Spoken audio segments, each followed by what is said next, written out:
तो ये खबरों में आगे बढ़ेंगे। मध्य प्रदेश से बीजेपी सांसद जनार्दन मिश्रा से न्यूज इंडिया ने खास बातचीत की, जहां मनरेगा को लेकर बयान देते हुए कहा है कि नाम बदलने का अभिप्राय सिर्फ ये है कि गांव का विकास हो।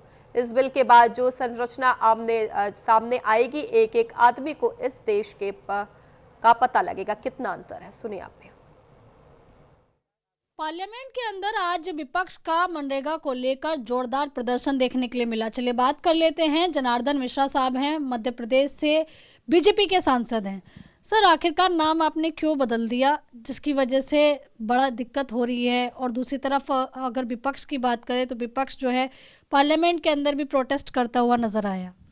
नाम बदलने का अभिप्राय तो केवल ये है कि एक समेकित विकास हो और जो समेकित संरचना बनाई जाने वाली है गाँवों के लिए, और इस वजह से उसमें कुछ परिवर्तन करने की ज़रूरत महसूस हुई, और जिससे स्पष्ट लक्ष्य हो कि इस धनराशि का उपयोग किन किन कामों के लिए होगा, और गाँवों की आधारभूत संरचना, कौशल विकास और पर्यावरण की शुद्धि, और जो अनियमितताएं हैं और फैला हुआ है, स्क्रैटर्ड है, तो इस वजह से उसको एकीकृत करने के लिए ये बिल लाया गया है। और मैं समझता हूँ कि इससे गाँवों का समुचित विकास होगा और एक बहुरूपीय जो विभिन्न अंगों के जो काम शिथिल पड़े हैं, विभिन्न आयामों को सभी आयामों को मिला करके और एक सुसंगठित ग्राम की रचना की जाएगी, विकसित ग्राम की रचना की जाएगी। लेकिन विपक्ष कह रहा है कि सत्ताधारी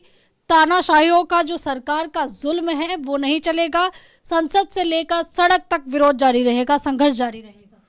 ये तो हाथी के दांत हैं। बाकी मनरेगा के लिए इन्होंने 30,000 करोड़ रुपए की व्यवस्था भी नहीं कर पाई थी, उसका उपयोग भी नहीं हो पाया था इनके शासनकाल में।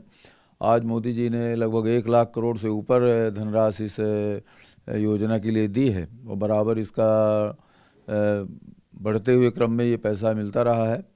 तो इस वजह से ये कहना कांग्रेस का कि ये गरीबों के साथ अन्याय है, बिल्कुल ही गलत है। ये स्वयं भी कभी भी गरीबों के हित में इस योजना के लिए काम नहीं किया, और जो पैसा का उपयोग भी नहीं हो पाया। पैसा एक तो राशि आवंटित कम की, और जो राशि दी गई उसकी मॉनिटरिंग नहीं हुई, इस वजह से इस पैसे का खर्च भी नहीं हो पाता था।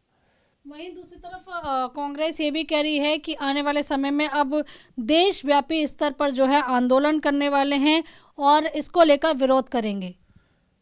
इस बिल के बाद जो संरचनाएं सामने आएंगी, उसके बाद मैं समझता हूं कि एक एक आदमी को इस देश के समझ में आ जाएगा कि इसमें कितना अंतर है। बाकी लोगों को भ्रमित करने का काम कांग्रेस हमेशा करती रही है, और वो करेगी, लेकिन उनके साथ कोई सहयोग नहीं करेगा। धन्यवाद। तो देखिए, यहाँ पर आप बीजेपी सांसद जनार्दन मिश्रा साहब को सुन रहे थे। कैमरा पर्सन भूषण के साथ में आंचल यादव, न्यूज इंडिया, दिल्ली।